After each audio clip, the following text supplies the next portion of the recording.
Hey, I'm Dr. Staten Metzger Jr., and they also call me ROCKnDOC. And what we're doing is we're measuring for the second most common pandemic postural problem in our society, and that is posterior pelvic tilt. Okay? A posterior pelvic tilt happens when you sit for 12 years in school, maybe even another 4 years in college, and maybe you get a desk job on top of that. And what happens is the hamstrings on the back of both legs will shrink and pull the pelvis down. And we call that also flat butt program. Right, because it just pulls your pelvis forward, that's all. It's not that your butt is flat, it's just that it's being positioned differently.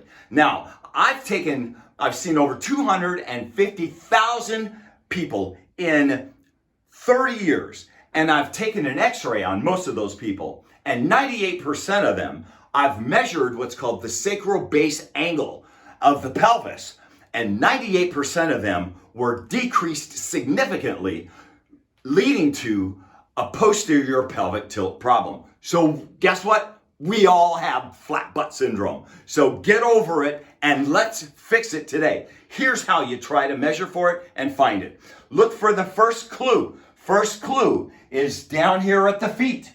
Okay? If somebody has duck feet like that, what is happening is the hamstrings are shrinking, pulling the pelvis forward, and at the same time it bows the legs out like that. So we want to look to see if somebody has that comfortable position stance.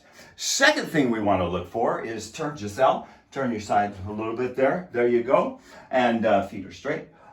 Good. And so what we're looking for next is a positioning of the pelvis that's leaning a little bit forward like that too. This one is kind of hard to see. So it kind of takes more of a trained eye to determine that.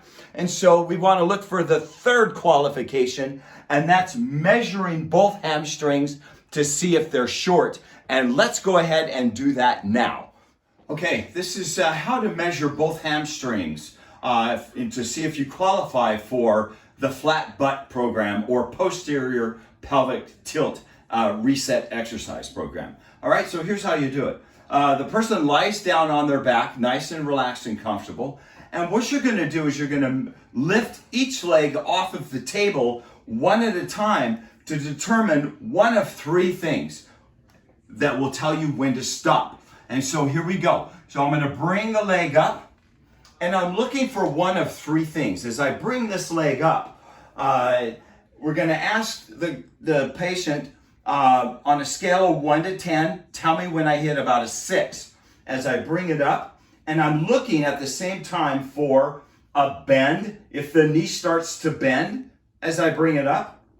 If the hip on the same side starts to raise up, that's a positive sign to stop. Or if the other leg starts coming up off the table as well as I'm raising this up like that, then that's a spot to stop. And so if anything, if it doesn't hit 90 degrees, foot pointing straight up to the ceiling, like that right there, if it doesn't hit there, then that qualifies you for the flat butt or posterior pelvic tilt reset exercise program. And so you would want to start that program immediately. So do this the same for both legs. Measure one up, and then do the same thing for the other side, looking for those three things. And 90% of the time you're going to find that they're going to be about the same, or one is going to be less than the other. And if one is less than the other, then it's a good indication that the person also qualifies for the short leg program. And so we'll talk about that in the next video. Until then, that's how do you do the posture reset exercise program. Until then, live well and rock on, my friends.